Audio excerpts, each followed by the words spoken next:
Meksiko adalah salah satu negara terbesar dan terpenting di era modern. Pada tahun 2023, lebih dari 128 juta orang tinggal di negara tersebut, menjadikan Meksiko salah satu dari 10 negara terbesar di dunia berdasarkan jumlah penduduk tepat di antara Jepang dan Rusia. Orang-orang yang menyebut Meksiko sebagai rumah saat ini semuanya hidup dalam pola yang agak tidak setara, yang mungkin tampak aneh pada awalnya, namun masuk akal jika dilihat dari konteks dan penjelasan yang tepat. Sekitar 66 juta orang, semuanya tinggal di wilayah yang terkonsentrasi dan sempit ini. Jalur yang membentang kira-kira di tengah negara jalur ini hanya mewakili 18% dari total lahan yang tersedia di Meksiko. Namun, terdapat lebih banyak orang Meksiko yang tinggal di dalamnya dibandingkan di luar wilayah tersebut, di sisa 82% wilayah negara ini. Hal ini berarti rata-rata kepadatan jumlah penduduk yang tinggal di jalur ini kira-kira 5 kali lebih besar dibandingkan di sebagian besar daratan Meksiko yang ada di luar wilayah ini di bagian utara dan selatan. Hal yang benar-benar menarik adalah bahwa pola tempat tinggal orang-orang di Meksiko yang tampaknya tidak merata ini masih tetap ada. Kurang lebih konstan setidaknya berabad-abad yang lalu dan kemungkinan besar ribuan tahun. Hampir 130 tahun pada tahun 1895, Meksiko melakukan sensus nasional yang mengungkapkan bahwa populasi pada saat itu hanya sekitar 12,7 juta orang, atau dengan kata lain 10 kali lebih sedikit orang daripada yang ada di Meksiko saat ini. Namun pola hidup orang-orang Meksiko pada 130 tahun yang lalu secara statistik sangat mirip dengan tempat tinggal mereka saat ini. Sekitar 55% dari mereka tinggal di jalur dengan kepadatan tinggi seperti saat ini. Sementara 45% dari mereka tinggal di 82% wilayah Meksiko. Lebih jauh lagi, hampir 130 tahun kemudian, dengan jumlah penduduk 10 kali lebih banyak dan teknologi yang jauh lebih unggul, pola hidup masyarakat Meksiko di negara mereka kurang lebih tetap sama. Dan hal ini menarik karena justru kebalikan dari apa yang terjadi di wilayah utara Meksiko di Amerika Serikat pada tahun 1895. Populasi Amerika berjumlah sekitar 76 juta orang. Dan 10 kota terbesar teratas adalah kota-kota berikut ini. Sedangkan 10 negara bagian terpadat penduduknya adalah kota-kota yang disorot sesuai dengan pusat geografis penduduk Amerika pada waktu itu terletak di sekitar sini, di Indiana Timur. Tetapi, 130 tahun berikutnya hingga saat ini di tahun 2020-an, menyaksikan ekspansi besar-besaran populasi Amerika, baik ke arah barat dan selatan melalui negara tersebut, hingga ke titik di mana saat ini hanya 3 dari 10 kota terbesar di Amerika pada tahun 1895 yang masih bertahan tetap berada dalam daftar yang sama saat ini. Sementara 4 dari 10 negara bagian dengan populasi terbanyak pada tahun 1895 telah tersingkir dan digantikan seluruhnya oleh negara bagian barat dan selatan.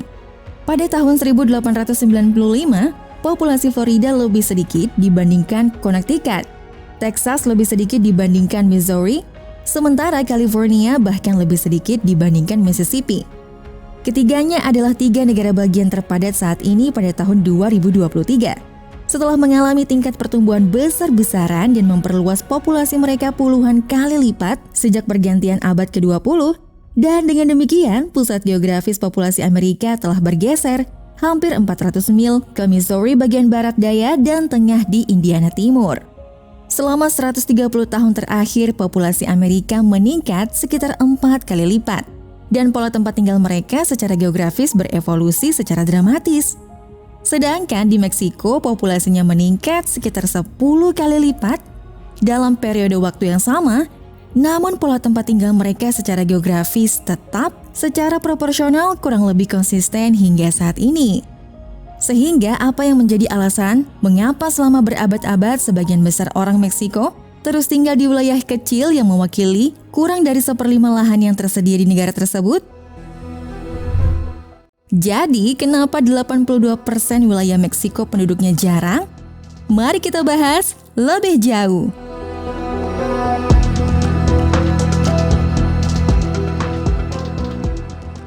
seringkali terletak pada kenyataan pahit, geografi Meksiko dan keterbatasan yang dikutuk oleh kenyataan tersebut. Mari kita mulai dengan melihat Meksiko dari perspektif yang sedikit berbeda. Ini adalah berbagai zona iklim berbeda yang dapat ditemukan di seluruh negeri. Perhatikan bahwa wilayah kecil jalur yang selalu dihuni mayoritas penduduk Meksiko hampir sama persis dengan jalur iklim sempit dataran tinggi subtropis yang melintasi wilayah yang sama, jalur iklim sedang ini yang melintasi wilayah yang sama. Jalur iklim sedang ini berada dalam semacam zona Goldilocks yang sempurna di seluruh pusat Meksiko.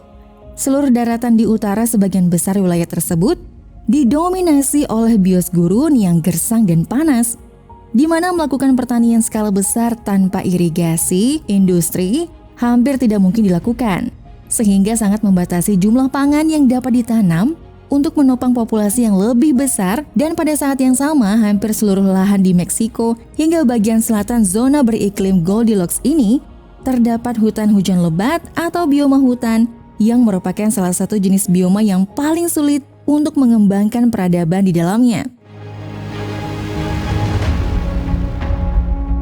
Karena segala macam alasan bahkan untuk peradaban industri abad ke-21, hutan dan hutan hujan terbukti sulit diatasi.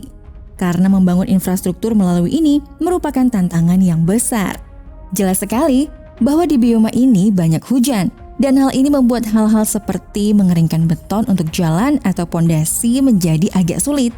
Aspal merupakan bahan yang jauh lebih baik untuk digunakan karena panas berlebih yang sering menjadi hal yang biasa di lingkungan seperti ini, menyebabkan aspal melunak dan berubah bentuk ketika diletakkan di bawah beban yang cukup berat. Oleh karena itu, membangun jalan beraspal melalui hutan dan hutan hujan hanyalah proses yang lebih mahal dan padat karya dibandingkan di tempat lain.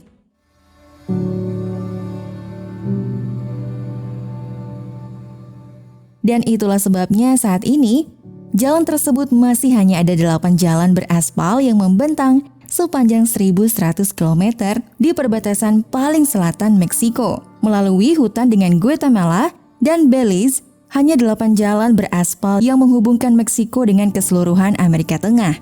Dan mengapa lebih jauh lagi ke selatan? Tidak ada satupun jalan beraspal dari Panama ke Kolombia yang menghubungkan kedua benua Amerika. Melintasi perbatasan paling selatan Meksiko melalui hutan, hanya terdapat rata-rata 1 jalan beraspal untuk setiap 137 km. Sementara itu, di sepanjang perbatasan yang lebih beriklim sedang, di mana lebih mudah dan murah untuk membangun jalan beraspal, dibandingkan antara Spanyol dan Portugal, konsentrasinya lebih dari 1 jalan beraspal untuk setiap 9 km di sepanjang perbatasan.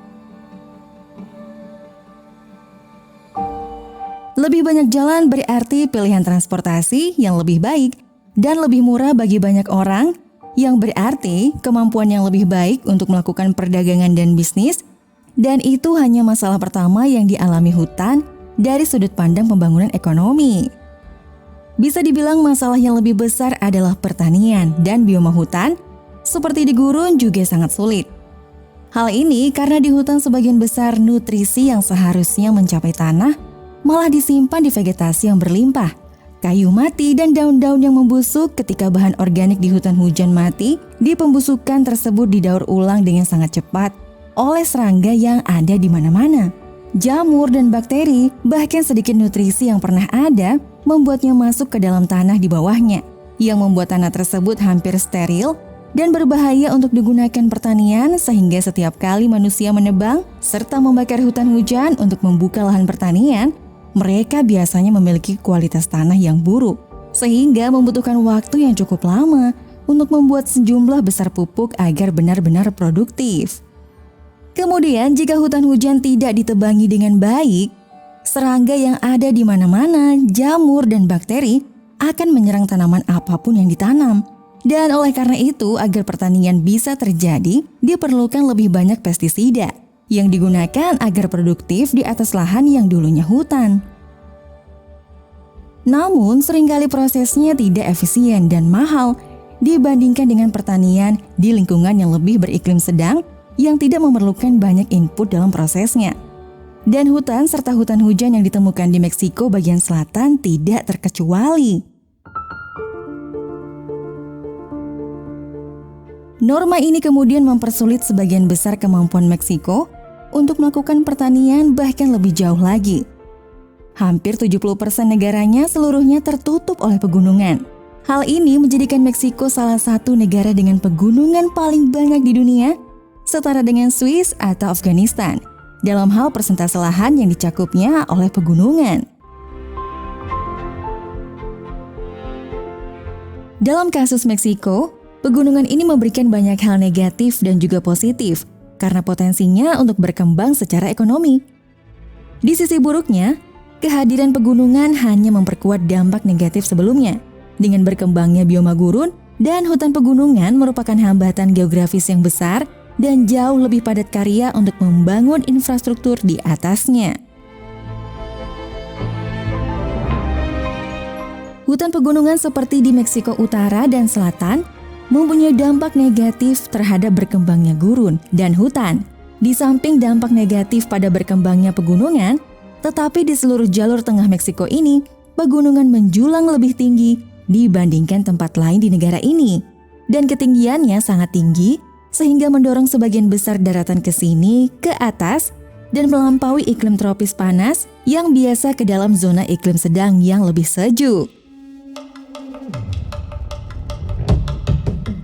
Banyak dataran tinggi dan lembah-lembah di antara semua pegunungan yang menjulang tinggi di tengah Meksiko ini menawarkan daratan datar dalam jumlah besar dengan ketinggian lebih dari 2.000 meter di atas permukaan laut.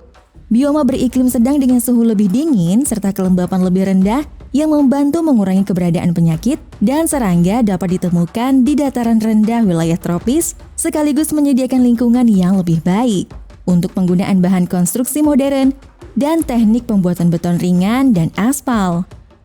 Pada saat yang sama, tanah yang dapat ditemukan di lembah beriklim sedang di Meksiko Tengah juga sangat subur dan sangat berguna untuk pertanian, karena banyak gunung berapi yang masih aktif di sekitarnya. Permukaan pegunungan dan gunung berapi yang ditemukan di Meksiko Tengah kira-kira sama dengan perpotongan lempeng Amerika Utara, lempeng Cocos, dan lempeng Rivera selama jutaan tahun hingga sekarang. Baik lempeng Rivera dan Cocos telah menunjam terus-menerus ke bawah lempeng Amerika Utara, dan itulah yang menghasilkan rangkaian gunung berapi yang melintasi pusat Meksiko. Terkadang gunung berapi yang merusak juga sempurna untuk menghasilkan tanah yang bermanfaat bagi pertanian. Karena setiap kali meletus, mereka mengeluarkan mineral-mineral kaya dari dalam bumi yang akhirnya mengendap ke dalam tanah dalam bentuk abu, bertindak secara efektif seperti sistem pupuk alami. Letusan selama jutaan tahun di sepanjang sabuk gunung berapi di Meksiko Tengah memenuhi lembah-lembah tinggi dan dataran tinggi di zona beriklim sedang di antara puncak-puncaknya dengan tanah subur yang menjadikannya salah satu yang terbaik dan termudah untuk dijadikan lahan pertanian yang tersedia di planet ini. Salah satunya untuk menanam biji-bijian yang kaya kalori, dan itulah mengapa tidak mengherankan bahwa salah satu biji-bijian terpenting dalam sejarah manusia awalnya muncul dalam labirin lingkungan ideal ini atau dikenal sebagai jagung. Ini juga alasannya, meskipun secara keseluruhan luas lahannya sekitar 3,5 kali lebih besar, Meksiko hanya memiliki jumlah lahan subur yang sama dengan Prancis. Hanya sekitar 12% lahan Meksiko yang benar-benar dapat ditanami dan cocok untuk pertanian, dan sebagian besar lahannya berada di wilayah tersebut. Lembah vulkanik yang kaya di sini di seberang tengah tempat sebagian besar orang Meksiko menjalani hidup mereka ratusan tahun yang lalu. Pada masa pra-Columbus, lembah Meksiko juga merupakan rumah bagi 5 danau besar dan banyak sungai, yang berarti tanahnya tidak hanya subur, juga terdapat banyak air tawar yang tersedia untuk pertanian skala besar. Transportasi di sekitar pegunungan biasanya sangat sulit, jauh lebih mudah melintasi permukaan danau yang tenang. Dengan perahu dan juga danau-danau di lembah Meksiko menyediakan metode transportasi murah yang sempurna untuk memindahkan makanan dan produk lainnya dalam jumlah besar. Hal ini berarti wilayah Mesoamerika ditakdirkan untuk menjadi salah satu dari 6 tempat lahirnya peradaban umat manusia yang dikenal sebagai tempat di mana manusia mengembangkan pertanian dan peradaban yang independen.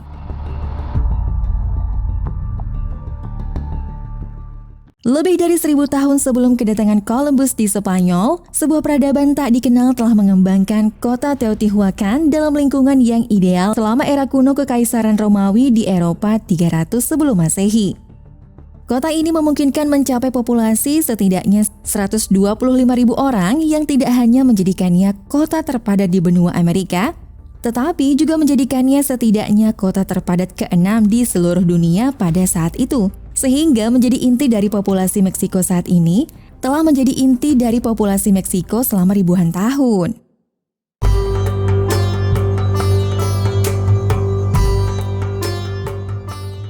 Saat Spanyol tiba di Meksiko pada abad ke-16, lembah Meksiko sudah menjadi salah satu tempat paling populer di dunia.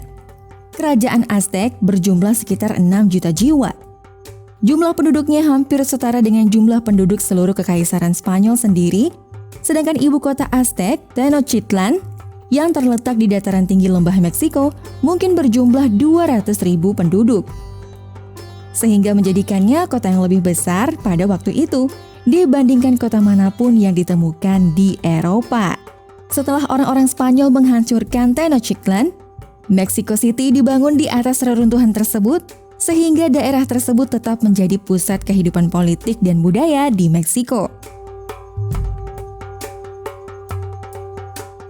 Tetapi, setelah jutaan penduduk asli meninggal karena penyakit dan kekerasan yang dibawa oleh orang-orang Spanyol, lembah Meksiko tidak akan pernah memulihkan populasi pra-Columbus lagi selama 4 abad hingga awal tahun 1900-an.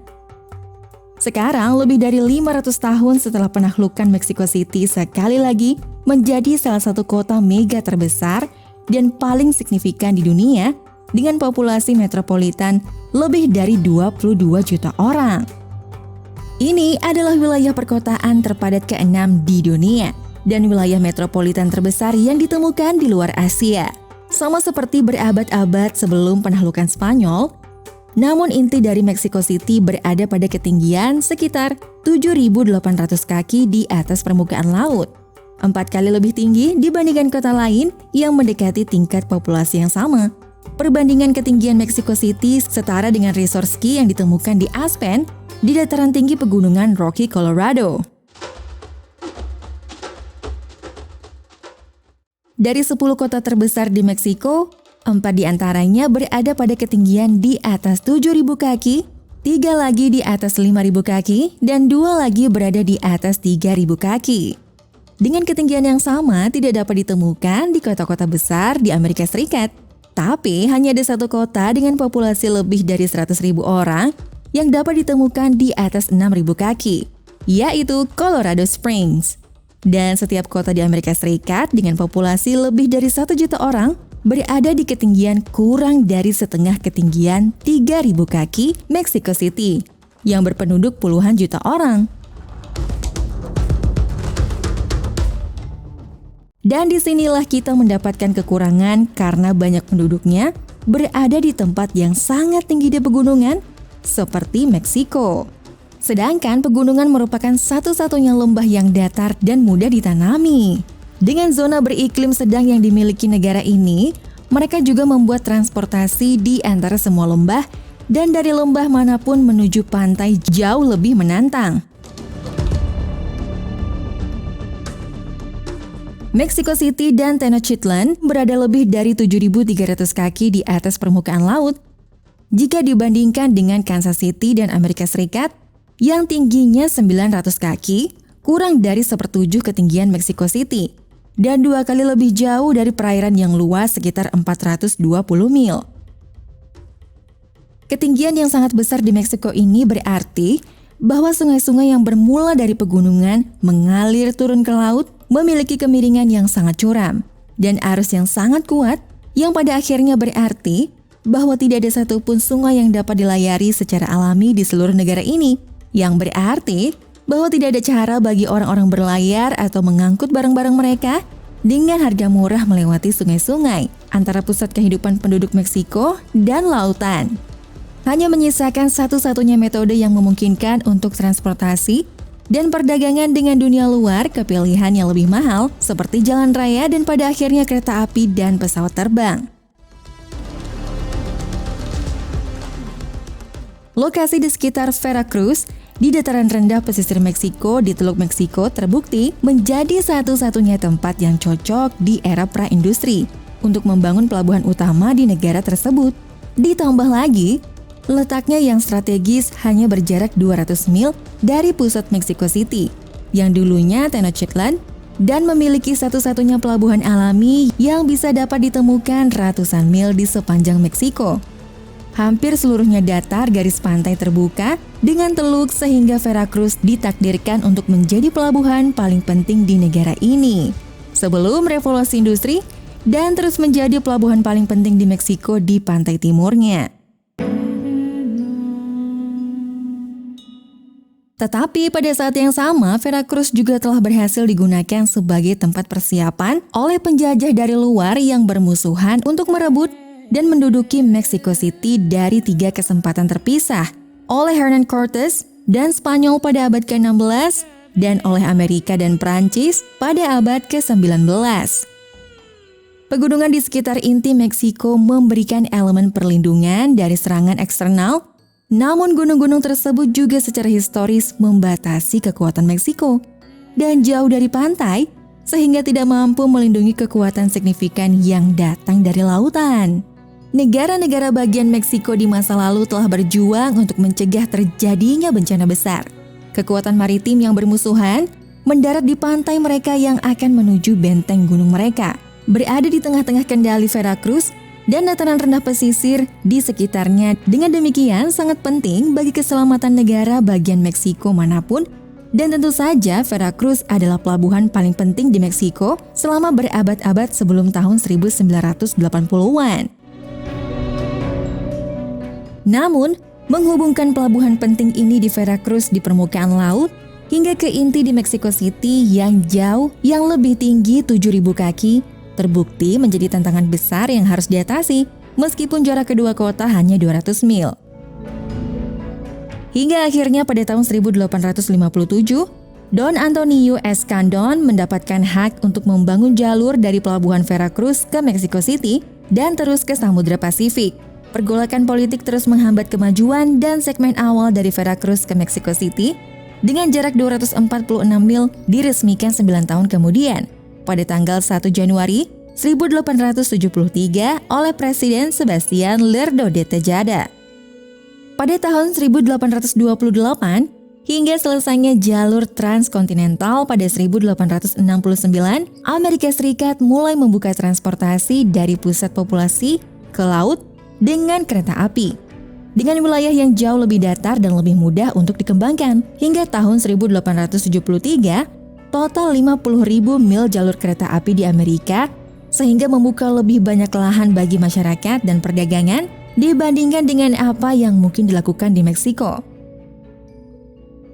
Dan sama seperti sulitnya membangun hubungan infrastruktur antara ibu kota dan pelabuhan pra-industri terbesar di Meksiko, selalu sulit untuk membangun hubungan infrastruktur antara ibu kota dan lembahnya sendiri, serta semua pusat populasi besar lainnya di lembah-lembahnya masing-masing.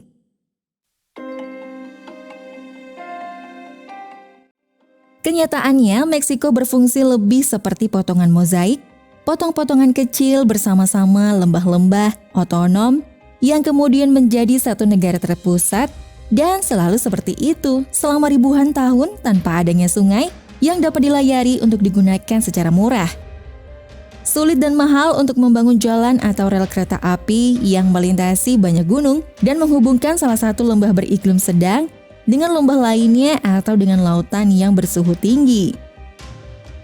Yang pada akhirnya berarti sulit di Meksiko untuk menghasilkan surplus modal berlebih karena pilihan transportasi murah yang seharusnya menghasilkan modal tidak benar-benar ada seperti yang terjadi di tempat lain. Membangun infrastruktur transportasi yang diperlukan untuk perdagangan memerlukan banyak modal awal yang sulit diperoleh di Meksiko. Karena kurangnya transportasi murah yang seringkali berarti bahwa sejumlah besar modal yang dibutuhkan untuk membangun infrastruktur transportasi harus berasal dari investasi asing atau dari entitas yang sudah ada.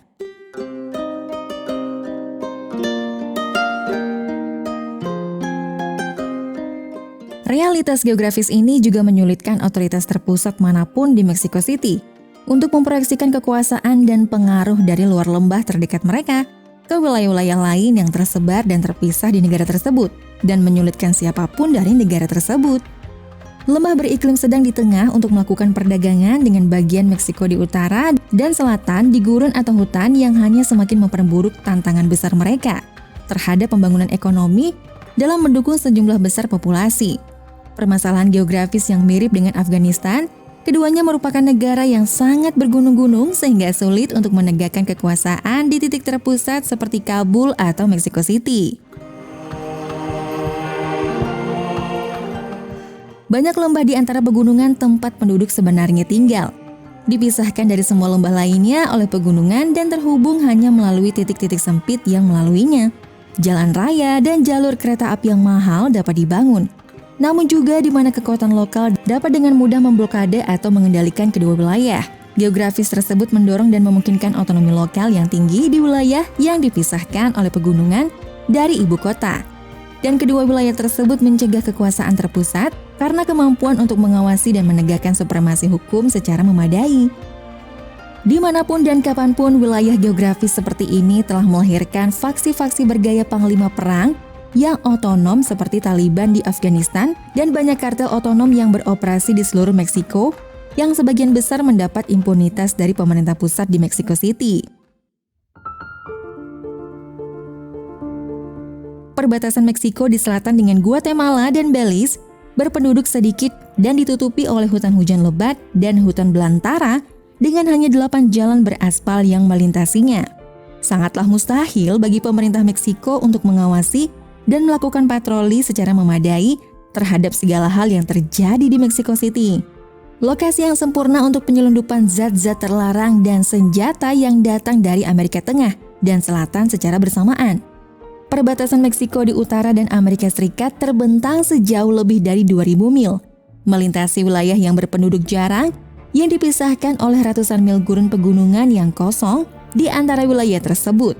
Dan pusat populasi Meksiko di lembah beriklim sedang di bagian tengah seperti perbatasan mereka di selatan. Pemerintah Meksiko tidak akan pernah bisa berharap untuk mengawasi atau melakukan patroli di seluruh wilayah perbatasan mereka.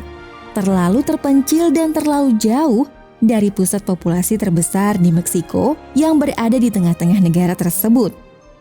Namun juga melihat peta kepadatan penduduk Meksiko, meskipun sebagian besar orang Meksiko tinggal di tempat tersebut, mungkin kita mengira bahwa lingkungan pertanian yang ideal di pusat kota dengan kepadatan penduduk yang sangat tinggi dan hampir tidak dapat ditemukan di sepanjang perbatasan Meksiko Amerika Serikat di utara. Namun nyatanya semuanya kota-kota Meksiko di sepanjang perbatasan utara ini memiliki populasi yang jauh lebih tinggi dibandingkan kota-kota di Amerika. Di sisi lain, Tijuana, Juarez, Nuevo Laredo, Reynosa, dan Matamoros semuanya memiliki populasi yang jauh lebih tinggi dibandingkan kota-kota Amerika yang berbatasan langsung dengan mereka di utara, yang memiliki banyak hal untuk dilakukan hubungannya dengan alasan kelembagaan selain alasan geografis. Populasi yang lebih tinggi ini mungkin tampak aneh jika dibandingkan keunggulan geografis terbesar Meksiko dengan tempat geografis serupa seperti Afghanistan. Namun jika kita tarik historisnya, tidak seperti Afghanistan, Meksiko ditempatkan berbatasan langsung dengan Amerika Serikat, pasar konsumen tunggal terbesar di dunia.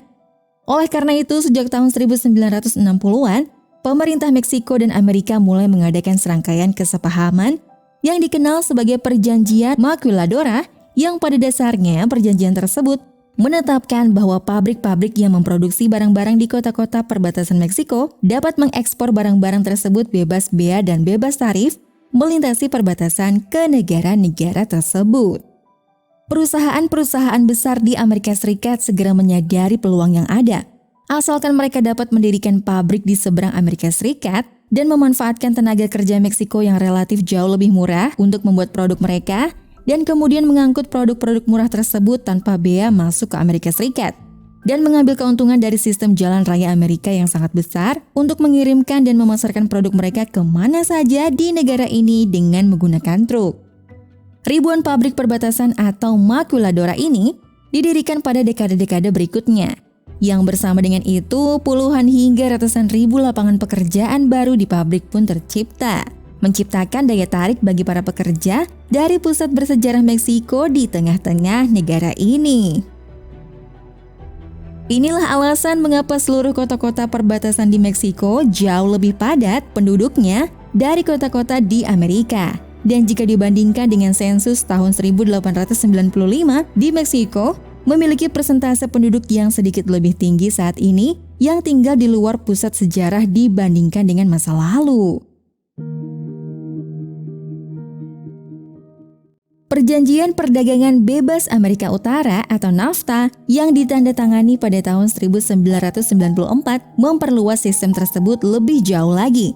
Dari yang awalnya hanya terbatas pada kota-kota perbatasan Meksiko hingga ke seluruh wilayah Meksiko yang memungkinkan pabrik-pabrik dimanapun di negara tersebut untuk mengekspor barang-barang mereka bebas bea ke Amerika Serikat.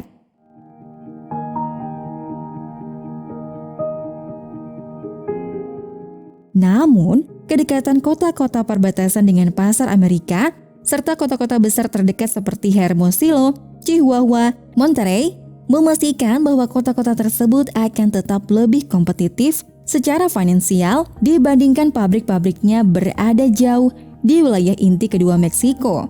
Karena mereka dapat terus mengekspor barang dari Amerika Serikat dengan lebih cepat dan lebih mudah dari segi ekonomi. Semua kota ini beroperasi lebih mirip dengan kota satelit Amerika Serikat dibandingkan perpanjangan dari pusat kota Meksiko di dataran tinggi tengah. Hubungan persahabatan Meksiko dengan Amerika Serikat pada akhirnya menjadi jawaban terbaik negara tersebut dalam mengatasi keterbatasan geografisnya yang keras, dan maquiladora bukanlah satu-satunya konsekuensi sejak revolusi gas serpih di Amerika Serikat dimulai pada awal tahun 2010-an. Semakin banyak jaringan pipa gas alam yang dibangun dari Amerika Serikat ke Meksiko. Sudah ada 17 jaringan pipa gas alam yang membentang melintasi perbatasan Amerika Serikat dengan Meksiko. Dan secara kolektif mengekspor hampir sepertiga dari seluruh gas alam Amerika. Ekspor negara-negara ke luar negeri pada gilirannya menyediakan lebih dari 3/4 seluruh pasokan gas alam Meksiko. Sekarang pasokan gas alam yang berlimpah dan murah yang berasal dari Amerika ini melakukan dua hal. Pertama, secara efektif meningkatkan perekonomian Meksiko dengan menyediakan gas alam murah yang melimpah. Gas untuk menggerakkan pabrik-pabrik yang memanfaatkan keuntungan yang sudah ada sebelumnya, yaitu tenaga kerja yang relatif lebih murah di Meksiko, dan kemampuan untuk mengekspor produk bebas bea ke Amerika Serikat. Karena letak geografis Meksiko dan keterbatasan kemampuan untuk menghasilkan surplus modal, tenaga kerja di Meksiko relatif jauh lebih murah dibandingkan negara lain. Karena pasokan gas alam Amerika Serikat yang sangat besar dan murah, tarif listrik di Meksiko untuk menggerakkan pabrik-pabrik mereka juga relatif lebih murah dibandingkan di tempat lain. Dan karena lokasinya berbatasan langsung dengan Amerika Serikat, pabrik-pabrik dengan tenaga kerja murah dan listrik murah ini dapat dengan mudah dan murah mengekspor gas alam mereka. Mengekspor produk jadi mereka ke Amerika Serikat dan kemudian memanfaatkan sistem jalan raya dan kereta api Amerika untuk mengirimkan barang-barang mereka ke seluruh penjuru negeri dengan harga murah. Singkatnya, ini semua adalah resep sempurna bagi Meksiko untuk berkembang menjadi negara adidaya manufaktur, dan perusahaan-perusahaan dari seluruh dunia sudah mulai melakukannya. Sebagai contoh, keunggulan Meksiko Nissan yang telah memproduksi lebih banyak mobil di Meksiko dibandingkan di negara asalnya Jepang. Selama 55 tahun berproduksi di Meksiko, Nissan telah memproduksi lebih dari 14 juta kendaraan dan lebih dari 15 juta mesin. Pada tahun 2021, Meksiko telah melejit menjadi eksportir mobil terbesar kelima di dunia dan dengan cepat mengejar ketertinggalan dari pabrikan Hyundai Korea Selatan yang berada di peringkat keempat saat ini. Industri mobil hanyalah satu dari puluhan contoh. Meksiko secara tiba-tiba menggantikan Kanada dan Tiongkok yang muncul sebagai mitra dagang terbesar baru bagi Amerika Serikat. Sebuah posisi yang kemungkinan besar akan dipertahankan di masa mendatang. Karena semua keuntungan yang disoroti dalam video ini, pada akhirnya semua ini menyiratkan bahwa seiring berjalannya waktu, semakin banyak pabrik dan lapangan kerja manufaktur yang akan dibuka di dekat wilayah perbatasan di utara Meksiko, dekat Amerika Serikat. Sebuah tren yang akan berdampak pada wilayah Meksiko. Orang-orang pada akhirnya menjalani hidup mereka seiring dengan semakin banyaknya orang yang keluar dari pusat populasi bersejarah menuju peluang kerja baru yang terbuka di utara Meksiko, yang pada akhirnya mengubah geografi mereka yang sebagian besar negatif menjadi positif dan akan menarik untuk dilihat bagaimana hal ini mempengaruhi laju distribusi penduduk di Meksiko selama beberapa dekade mendatang. Mungkin seiring berjalannya waktu, sebagian besar warga Meksiko di negara tersebut akan hidup di luar dan meninggalkan pusat sejarah tempat mayoritas penduduk tinggal selama ribuan tahun.